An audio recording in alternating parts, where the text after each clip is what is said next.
ওই ভাবি, ভাই ভাবি, কেউ আছেন ভিতরে?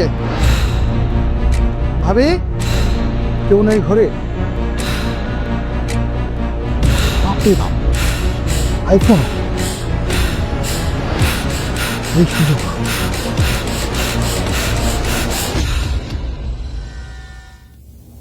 ওই লাবণ্যা, তুই একটা ফোন চাইছস? ভালো একটা ফোন আনছি তোর লেগে। আইফোন? হ্যাঁ বেটা, আইফোন। হঠাৎ করে আইফোন কই পেলে? কে তুই জানিস না, আমার আত্মীয় স্বজন সব বিদেশ থাকে, ওই বিদেশ তো আমার সময় আমার ফোন একটা লইছি, তাই এর লেগে ভাবলাম যে ফোনটা তুলে দিই। তুমি এখন কত দিতে হবো? তুই 30,000 টাকা দিয়ে দিস। মামা 30,000 টাকা দিতে পারবো না, 25,000 টাকা পাইবেন, সন্ধ্যার পরে এসে লয়ে যায়, হইলে দেন না হইলে লয়ে যান।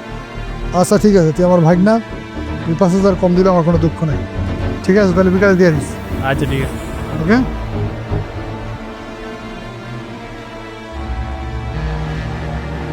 ছোট ভাই শোনো।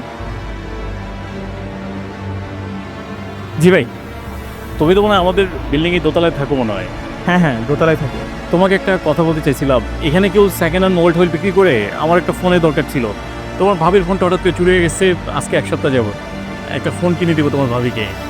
আসলে ভাই আমি তো এইভাবে সেকেন্ড হ্যান্ড সেট বিক্রি করি না, কিন্তু আমাদের বিল্ডিংয়ে 5 তলায় স্বগত মামা থাকে, তো উনি অনেক ভালো ভালো সেট বিক্রি করে।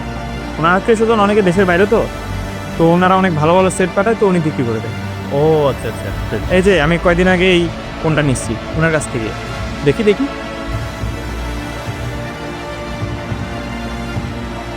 এই ফোন তুমি কার থেকে নিয়েছো? যে আমি ওই যে স্বগত মামা থেকে নিয়েছি।